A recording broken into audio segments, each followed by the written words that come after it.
now going to start on the rear. Now, as I said before, I'm turning these into storage boxes. So I've got sort of a flat-backed transom here. So I've just done up these stencils as a bit of a guide. Now, one thing I'm going to say about this boat is it's very symmetrical, unlike the Haynes.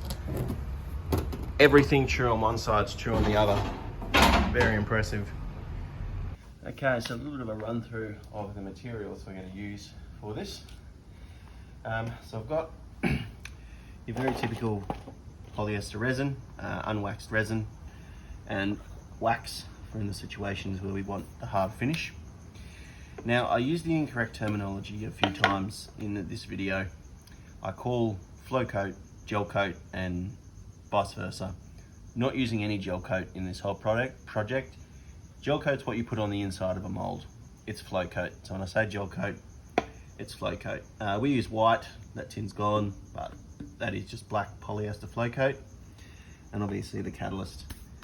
The flow coat, I think I've said this before, it's basically just waxed pigmented resin, ready to apply. You don't need to add wax to that in any circumstance. We've got two fillers that can be used in both our resins. For this, I've got Cabasil, which is the strong structural filler. Difficult to sand and it can be porous, but structurally strong.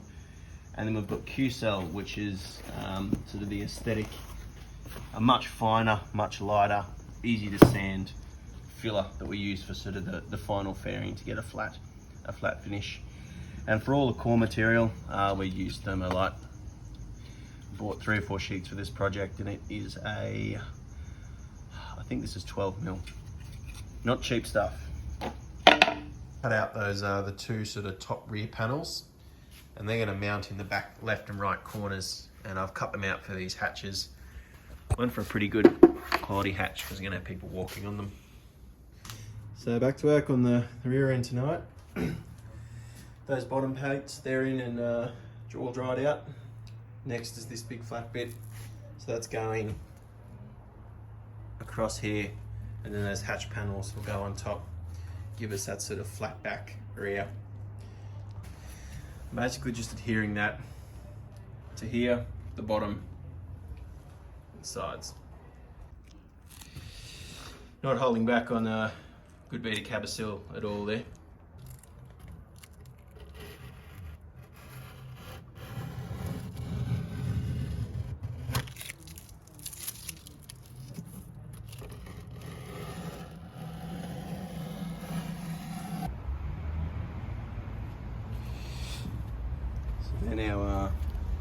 They're now in, just beads of Cabasil everywhere, like I've been doing all video. Next I'll run some chop strand matting strips all over these. These were going to be in the way, so I've whole sawed a bit of Thermolite and just epoxied it up under there. So I'm at the point where I'm building up layers because I want to get a pretty flat finish. So it's still structural, so I've used the Cabasil, but I've added wax to it so I can sand it really flat once this hardens. Now, just using the metal scraper, I've got it pretty good, to be honest. Sort of the exact sort of diagonal blend that I'm looking for, and all across here as well.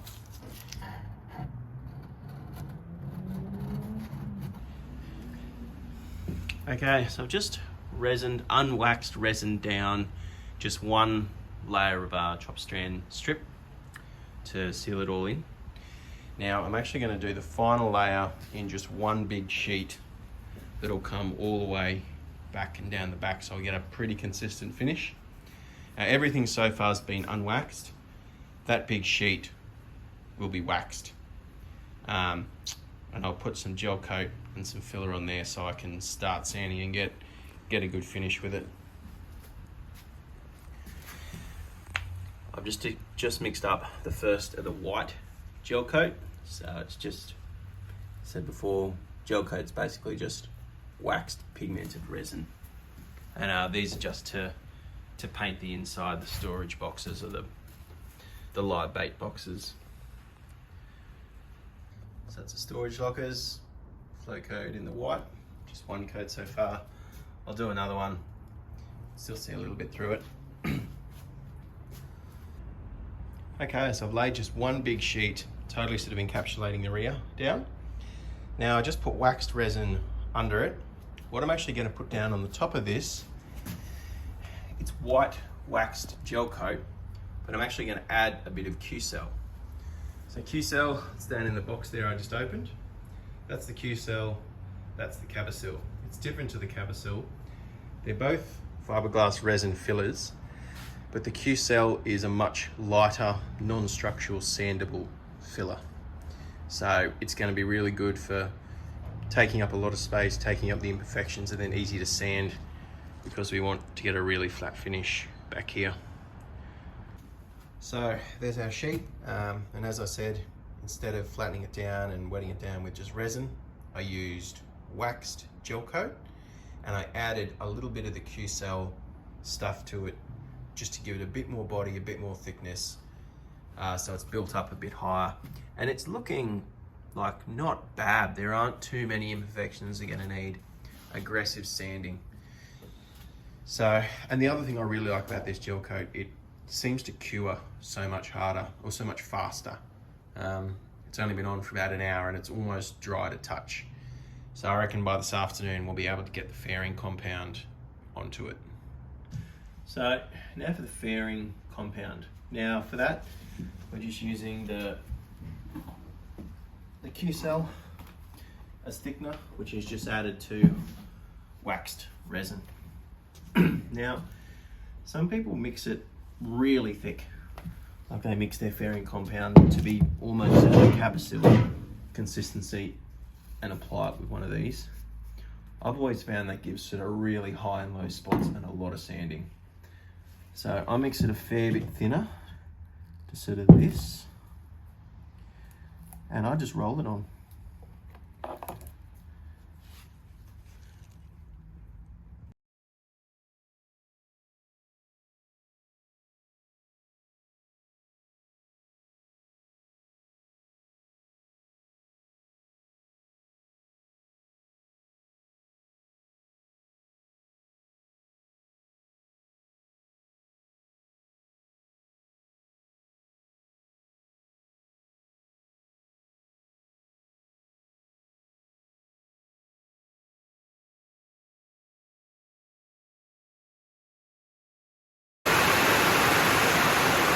Okay, you probably barely hear me, it's raining so hard, but that's what it looks like. That's rolled on, thickened resin thickened with Q-Cell.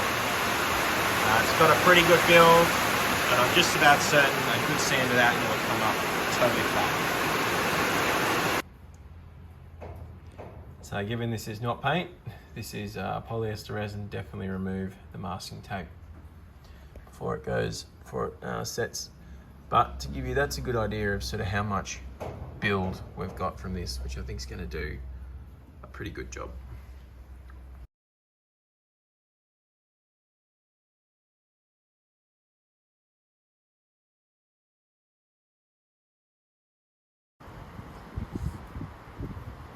So that's probably after 45 minutes of sanding, and it's just about totally flat.